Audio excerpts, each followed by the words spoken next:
ஒரு வாலிப பருவத்தில் இருக்கக்கூடிய வாலிபனுக்கு ஒரு தனிமையின் அறையை ஒதுக்கி விட்டார்கள் வீட்டில். அவன் அங்கே உட்கார்ந்து என்ன செய்வான்? அல்லாஹ்வை பயப்பட்டவன் அல்லாஹ்வை பயந்து வாழ்வான்.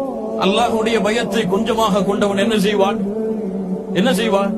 தவறை தேடி செல்லுவான். தன்னுடைய வாலிப பருவம் எதை தூண்டுகிறதோ அதை நோக்கி செல்லுவான். வாலிப பருவத்தில் எது தேவையோ அதை தேடி செல்லுவான்.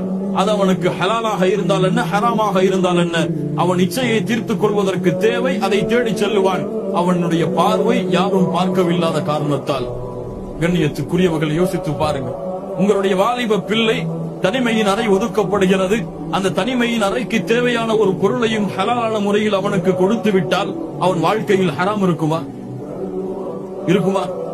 என்ன தடை வந்துவிடப் போகிறது? அதில் அல்லாஹ் ரப்புல் ஆலமீன் திருமணம் செய்யுங்கள், உங்களுடைய செல்வங்களை அல்லாஹ் அதிகப்படுத்துவான் என்று சொல்கிறான். இவன் செல்வத்தை பயந்து திருமணம் செய்யாமல் இருக்கிறான். லா இலாஹா இல்லல்லாஹ். கண்ணியத்துக்குரியவர்களே, இந்த சமூகத்தில் எப்போது சிறு வயதில் திருமணம் செய்யப்படுமோ, சிறு வயதுடைய வாலிபர்களுக்கும் சிறு வயதுடைய வாலிப பெண்களுக்கும் திருமணம் முடித்து கொடுக்கப்படுமோ, அப்போதுதான் இந்த சமூகம் சுத்தமாகும், இந்த சமூகம் தூய்மையாகும். ஹராமான பழக்கங்களும் ஹராமான செயல்களும் இந்த சமூகத்தில் இருந்து விலகும். எப்போது? வாலிப பருவத்தில் திருமணம் செய்தால். ஆனா இன்னைக்கு எத்தனை வயசு திருமணம் செய்யறாங்க? 30 வயசு, 32 வயசு, 29 வயசு, 28 வயசு, 25 வயசு. எனக்கு தெரிஞ்சு கிளம்பினார வயசு தான். அந்த காலத்துல 40 வருஷம் தான் மனுஷன் வாழ்றான், அப்படிதானே? 25 வயசே கிளம்பினார வயசுதான்.